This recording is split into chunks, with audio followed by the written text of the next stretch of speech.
hitting cleanup today. Carson Shaffer has had a lifetime of experience messing up on stage in front of a crowd. That pause for laughter. Fortunately, most of those errors were alcohol-fueled rock and roll incidents, and he has put those days behind him. Right. Unfortunately, Carson has learned that sobriety does not necessarily equal competence as a lector. Please help me welcome Carson Shaffer with speech number 1 from the Humorous Speaking Manual. Did I just do that? Carson Shaffer.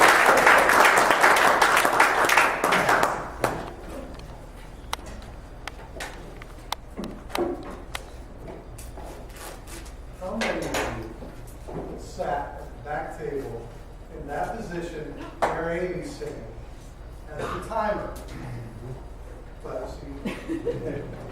And you're listening to somebody give a really good, engrossing speech. And they say something wrong. So what I've learned is, on the timer, I wonder how much time in the 7-minute speech. And you look down and stopwatch. It's 7 minutes and 10 seconds. Come on, how many people have done that in this room? Today. Unused green light, $3.99. Unused yellow light, $3.99. The look on the speaker's face when you, without any warning at all, flip on the red light.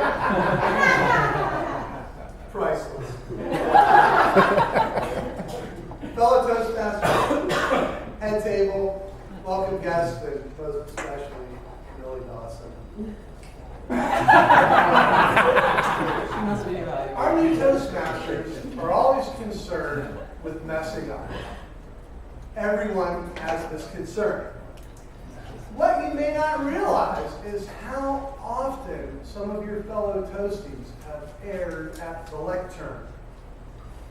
When I was election master in the last election, I closed the floor to nominations before I even opened it for nominations. Fortunately, some of you out there who I thought were my friends pointed this out to me in the most horrific way possible by shouting out corrections with howls of derisive laughter. After another speech, I received an evaluation from someone that I had thought was a close friend of mine. It reads, "Carson, horrible job as usual. In the future, try to be more like me."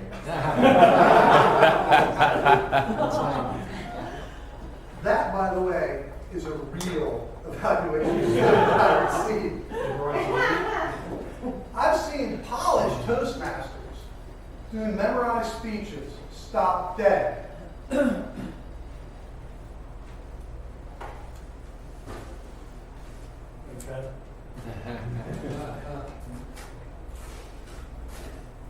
You know what I learned from that? When you have a memorized speech, have a 3x5 card in your pocket with your major points. Because that is the longest time of your life. 2 weeks ago, Carl Ryder, debonair, dapper Carl Ryder, the author of Bomb-Proof Humor, or whatever we're listening that down. Here we go again. Bombed absolutely every joke he told fell flat against a stoic, and I mean stoic, group of veterans. Not a smile, not a grin, not a giggle. It can happen to anyone at any time. Fortunately, Carl was the man at the lectern and not any of us, so he had to live with it. The good news is it wasn't completely a flop for Carl because Nooch thought it was the funniest thing he'd ever seen in his life. What a guy. I helped get the Winter Park Technically Speaking Toastmasters Club off the ground. And we had a young lady in there who was so nervous. How nervous was she? When she started talking, her voice got higher and higher and higher and higher and higher and higher until it just went up in the stratosphere. And it was like listening to a kid sucking on a helium balloon. It's incredible. So don't worry if you mess it up. Toastmasters has been around for 100 years.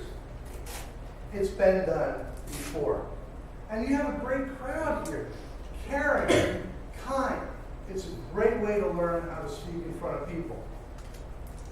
On the other hand, I learned by playing in a rock band, going up to your buddies, your 17-year-old friends, go, my girlfriend broke up with me, I wrote this song about it, I thought we could do it.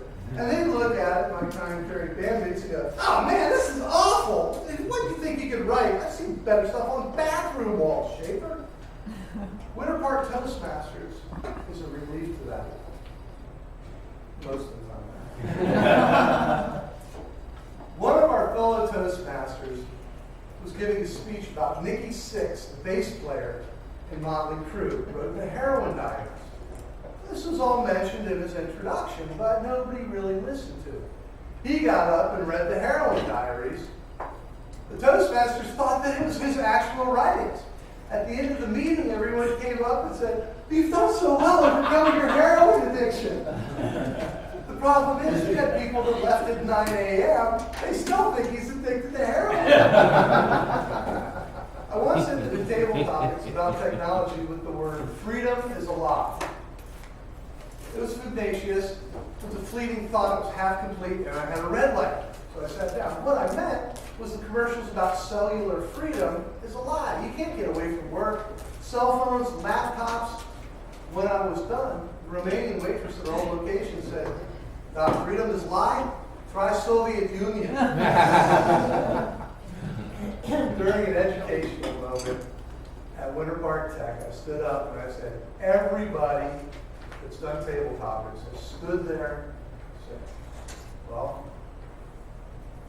geez, I got nothing. And one of the girls looked at me and said, Carson, did that ever happen to you, really? And I said, well, I got a background that helps me to do well in table topics. Yeah, that was all I needed to say. The next time I stood up in that club, she looked directly at me and said, Carson, what's the difference between loving someone and being loved? And I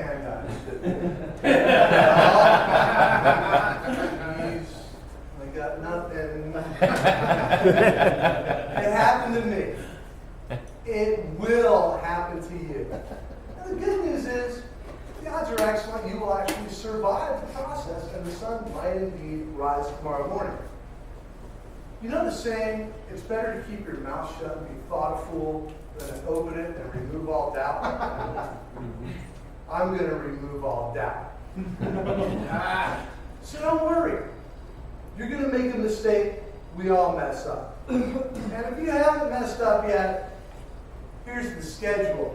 Get on it. We're waiting for you.